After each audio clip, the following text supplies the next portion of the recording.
दोस्तों, आज मैं फिर से आपके लिए कहानी मंच में एक नई कहानी लेकर आ गई हूँ और इस कहानी का नाम है हाथी और भंवरे की दोस्ती और इसे टी.आर. राजेश ने लिखा है।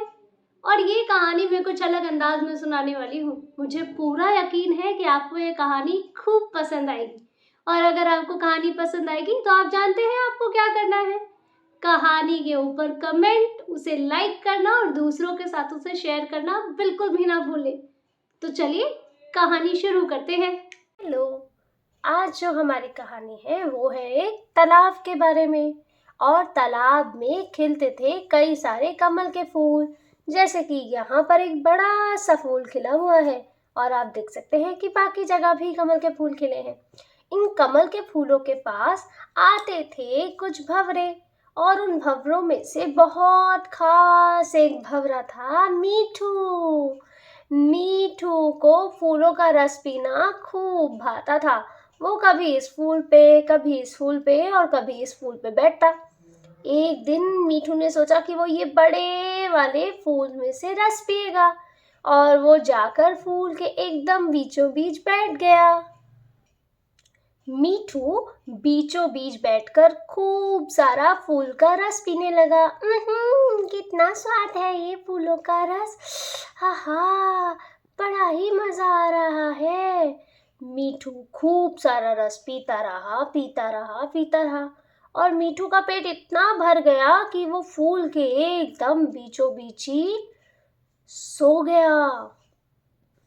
मीठू ने जब आंख खोली तो उसने देखा कि वो तो किसी अंधेरी सी जगह में है। मीठू ने कहा, इतना अंधेरा क्यों है भाई? मैं कहाँ हूँ? और मीठू ऐसा कहकर थोड़ा सा उड़ा और टकरा कर वापस आ गया। फिर उड़ा, फिर टकरा कर वापस आ गया। मीठू को समझ ही नहीं आ रहा था कि क्या हो रहा है। मीठू घबरा गया, इधर उधर उड़ने लगा। फिर उसे याद आया, अरे मैं तो कमल का रस पी रहा था ना। ओहो, मुझे लगता है कमल का फूल बंद हो गया और मैं अंदर ही रह गया हूँ। अब क्या करूँगा, कैसे बाहर जाऊँगा?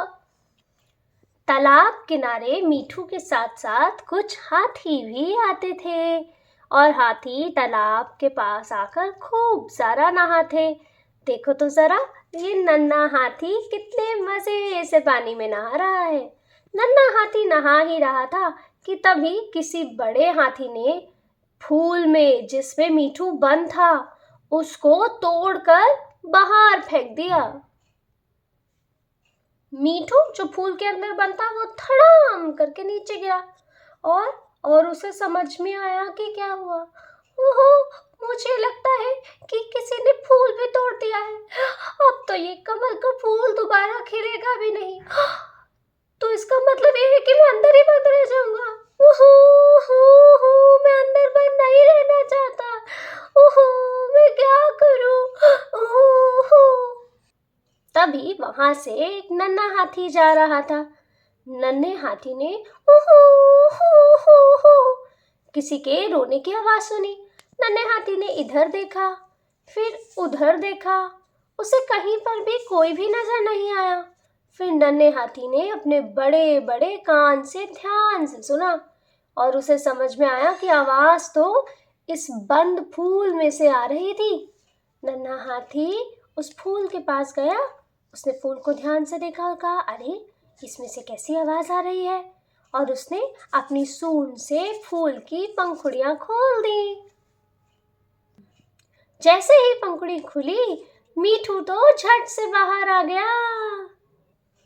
जब मीठू बाहर आया तो नन्हे हाथी ने पूछा, अरे भाई मीठू, तुम फूल के अंदर क्या कर रहे थे? मीठू ने कहा, मैं तो रस पी रहा था और वहां पर रस पीते पीते मैं सो गया और फूल बंद हो गया और फिर तुम्हारी मदद से मैं बाहर आ गया। शुक्रिया दोस्त। नन्हे हाथी ने कहा, मीठू, रस पीना तो अच्छी बात है और अच्छा हुआ मैंने ये फूल खोल दिया, वरना तुम अंदर ही रह जाते। पर अगली बार से ध्यान रखना कि सूरज डूबने से पहले कमल के फूल से बाहर आ जाना, वरना कमल का फूल सूरज डूबते ही बंद हो जाता है और सुबह तक नहीं खुलता। हाँ, ये मुझे पता तो है, पर मीठा रस देख के मैं सब भूल जाता हूँ। पर मैं अगली बार से ध्यान रखूंगा। बस ऐसा कहना था। और मीठू और नन्हा हाथी बहुत अच्छे दोस्त बन गए और दोनों तालाब के इर्द गिर्द पूरे मजे से खेलते थे। तो कैसी लगी आपको मीठू और नन्हे हाथी की कहानी? मुझे लगता है खूब पसंद आई है आपको। तो मुझे कमेंट में ज़रूर बताएं कि आपको कहानी कैसी लगी, कहानी का कौन सा हिस्सा सबसे मज़ेदार लगा। और मैं इसी तरह आपके लिए नई कहानियाँ नए नए तरीकों से सुनाती रहूँगी। आपके साथ फिर जल्दी मिलूँगी। Bye bye.